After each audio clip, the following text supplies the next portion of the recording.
All right, so I'm going to explain to you how a subject to transaction takes place. All right, so over here you have the seller, and over here you have the buyer. Okay, but on the seller side, right now you have a mortgage or some debts on the property. Could be IRS liens, could be child support liens, could be a bank debt, could be, you didn't pay the lawnmower man or city debts, whatever, it could be strapped to a property. You also have the real property, and you also have the deed. Okay, so in a subject to transaction, the way this works is you are going to sell the real property to the buyer. Okay, you are going to sign the deed and you're going to file it at the courthouse in whatever municipality you're working in. Okay, and once that deed is filed, you have conveyed the property over from the seller to the buyer.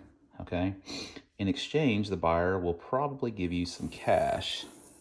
Okay, and then the mortgage and the debts are going to stay on the property. And the buyer, okay, the buyer over here is buying the property subject to the existing mortgage or debts that are on the property. So what that means is this buyer understands that there's mortgage. He understands there's debts. So he has to do his own title search. Maybe he hires an attorney, maybe has a title company give a title commitment and finds out all the intricacies of these debts, okay? So when your buyer over here takes possession of the property, takes the deed, he has to service this debt. Okay, so what is the monthly payment on this mortgage? Okay, so if it's $1,000 a month, our buyer over here has to pay this $1,000 a month. If it's $2,000 a month, he has to pay the $2,000 a month. Okay, in exchange, he gets the real property and he gets the deed filed at the courthouse. Now, when the buyer does this, sometimes he gives them cash. Sometimes he bails them out of a bad situation and he doesn't give them any cash. Everything's negotiable, but he has to service this mortgage or the debts that are on this property when he does that. And if he does not service the mortgage, okay, what will end up happening? Okay, well, he's already got the real property over here. I'm sorry, and he's got the deed. So what will end up happening is if he doesn't service that debt, let's just say this is the bank up here. The bank will eventually foreclose.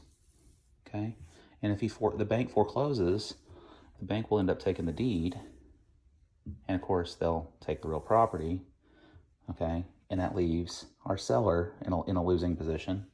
It leaves our buyer in a losing position. So you really got to trust your buyer when you do these deals. Okay, so I'm gonna put the real property back over here. I'm gonna put the deed back over here with the buyer, and I'm gonna put this mortgage over here with the seller.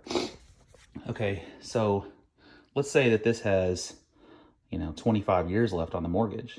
Well, when you sell your property subject to existing mortgages or subject to existing debt, our buyer is your friend for the next 25, 27 years until he refinances it or he sells it traditionally. If the buyer sells his property traditionally, okay, it's going to eventually knock this mortgage completely out, putting this guy, our seller, completely off this deal. Okay, so the buyer could refinance that debt, and now the buyer has a new mortgage. He has the existing deed that we signed over, and of course he owns the property. But a lot of transactions that we come across, okay, I'm going to go ahead and explain to you how we do last minute subject to deals. Okay, so I'm going to reset this table. Our buyer has cash. This is a subject to transaction. And our seller has the real property, has the deed, and also has the mortgage and the debts. So usually what we do is we are looking for folks that these mortgage debts are getting away from them. Okay, they're not paying their mortgage. Okay, it's getting further and further and further behind. And then let's just say this. We'll draw that line as the fiscal cliff.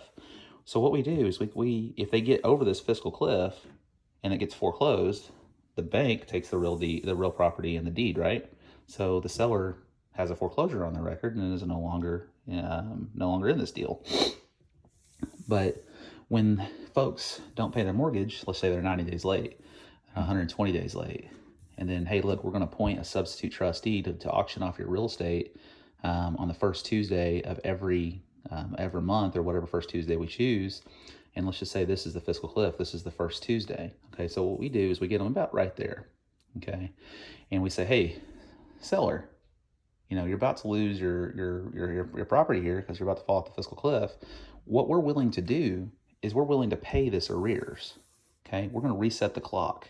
We're gonna satisfy this bank, and usually the deals we come across, it's about $14,000 in arrears, and we pay that $14,000. We just send a wire over to the attorney that's auctioned the property off.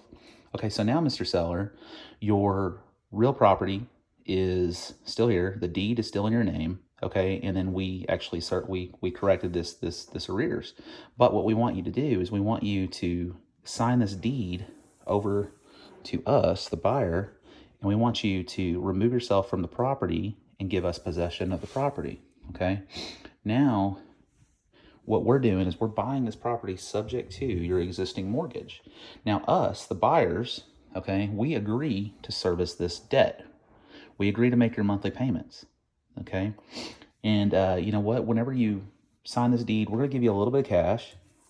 Okay, so we'll go ahead and give you some cash, and we're going to make this monthly payment for as long as we wish to do. Okay, we can refinance this. We can stuff a renter in here. Now, if your mortgage is $1,000 a month, and the mortgage is, the rent on it is $1,500, we can make $500 a month, and that's how we get paid. But that's how subject to transactions are actually done. Thank you.